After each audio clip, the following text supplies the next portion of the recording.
اسلام مکمل ضابطۂ حیات ہے. تو ملحد قسم کے لوگ یہ اعتراض کرتے ہیں، کہتے ہیں کہ بھی اسلام نے تو چھوٹی چھوٹی چیزوں پر پابندی لگا دی ہے کہ لباس ایسا ہو اور کھانا ایسا ہو تو چلنا ایسا ہو تو بیٹھنا ایسا ہو. ایون کہ بندہ اگر واش روم میں جائے تو اس کا بھی بھائی یوں بیٹھیں یوں نہ بیٹھیں، یوں استنجا کریں یوں نہ کریں. تو چھوٹی چھوٹی باتوں پر اسلام نے پابندیاں لگا دی ہیں. اچھا، ضابطۂ حیات تو آزادی چاہتا ہے، تو کیا اسلام مکمل ضابطۂ حیات ہے؟ ضابطہ کہتے ہی پابندی کو. اچھا، ضابطے کا مطلب یہ ہوتا ہے کہ کوئی قاعدہ ضابطہ کسی چیز کا، یوں ہے. قاعدہ ضابطہ کسی شے کا نہ ہو، ہاں، ٹھیک ہے، یہ یا آزادی ہوگی یا آوارگی ہوگی. اچھا دنیا میں کوئی بھی لوگوں کا جو معاشرہ ہے جی وہ بغیر کچھ ضابطوں کی پابندی کے چل ہی نہیں سکتا. جی ایسا ہی.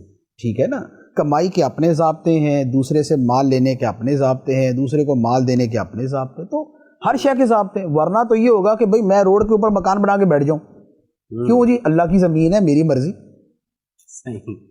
تو کیا کوئی ضابطہ ہے یا نہیں کہ بھئی روڈ کے اوپر مکان نہیں بنانا یا اپنے گھر کو اتنا ایکسٹینڈ کرنا، اس سے زیادہ نہیں کرنا؟ جی، تو ضابطوں کے بغیر تو زندگی ہی نہیں ہے. ضابطے کا مطلب کیا اصول ہے؟ ضابطے کا مطلب قاعدہ، قانون کہہ لیں آپ. قاعدہ قانون. قانون کہہ لیں، قانون ذرا زیادہ آسان لفظ ہوگا اس کے لیے. قانون کے بغیر تو ایک چھوٹا سا گھر نہیں چلتا. گھر کے اندر جو ہے 10 سال کا بچہ بولے میری مرضی چلے گی، تو بتائیے کوئی گھر کا قانون ہوگا یا نہیں ہوگا کہ کس کی چلے گی؟ 10 سال کے بچے کی چلے گی یا ابا کی چلے گی؟ تو ہر جگہ پہ قانون ہوتا ہے. بات یہ ہے کہ یہ جو آپ نے چیزیں کہی نا کہ دین نے ہر شے کے بارے میں ہمیں کچھ پابندیاں لگائی ہیں، جی، یہ ایک تعبیر کا فرق ہے. آپ اسے پابندیاں کہہ لیں یا اسے ہدایات کہہ لیں. صحیح. آپ اسے یہ بھی کہہ سکتے ہیں کہ دین نے ہر شے میں ہمیں ہدایت دی ہے، ہماری رہنمائی کی ہے. ماں باپ اپنی اولاد کو اگر کھانے پینے، اٹھنے بیٹھنے، چلنے پھرنے، بات کرنے کے طریقے سکھاتے ہیں تو یہ اس پہ پابندیاں لگا رہے ہوتے ہیں یا اس کی رہنمائی کر رہے ہوتے ہیں.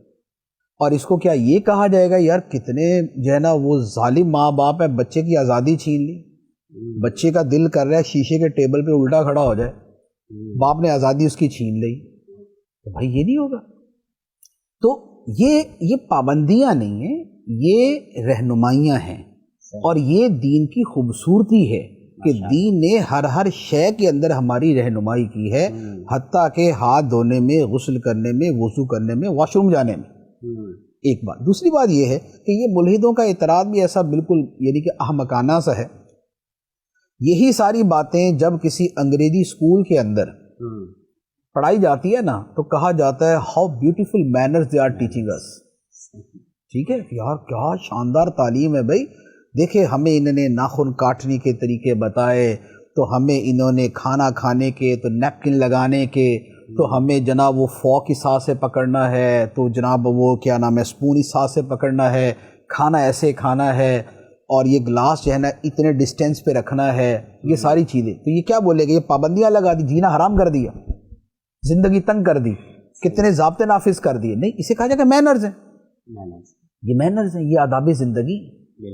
تو اللہ تعالیٰ نے جو ہمیں دین عطا فرمایا ہے اس کی جامعیت، اس کی کاملیت اور اس کے کامل ضابطۂ حیات ہونے کی یہ نشانی ہے کہ اس نے ہمیں عقیدوں کے بارے میں بھی بتایا کہ عقیدے یہ رکھے جاتے ہیں، ورنہ بندہ اپنے خواب و خیال میں کیا عقیدہ بنائے گا؟ جس شے کو اس نے دیکھا نہیں ہے، جس شے کو اس نے سنا نہیں ہے، جس شے کو وہ اپنی سوچ سے پہنچ نہیں سکتا، تو اس بندے کی کامل جہالت میں خدا نے رہنمائی دے دی کہ جنت کے بارے میں یہ سمجھو، فرشتوں کے بارے میں یہ سمجھو، خدا کے بارے میں یہ سمجھو. تو یہ اللہ تعالیٰ نے جہالت کا ازالہ کر دیا، رہنمائی عطا فرما دی. اسی طرح عبادت کیسے کرنی ہے اللہ تعالیٰ نے اس کے طریقے سکھا دیے، معاشرے میں کیسے رہنا ہے اللہ تعالیٰ نے اس کے طریقے سکھا دیے. تو یہ جتنی چیزیں ہیں یہ ساری کی ساری اس بات کی علامت ہیں کہ واقعی اسلام کامل ضابطۂ حیات ہے. ورنہ تو کیا ہوتا کہ اجمالی طور پہ بیان کر دیا جاتا خدا کو مان لو پھر جو مرضی کرو، تو پھر اس کے بعد جو ہمارے لوگ کرتے وہ آپ سمجھ سکتے ہیں کہ پھر جو مرضی کرو کے اندر تو حد ہی کوئی نہیں ہے، پھر جو مرضی کرتے پھرو. تو کوئی انسانی معاشرہ جب تک کہ جنگلیوں وحشیوں پر مشتمل نہ ہو جائے،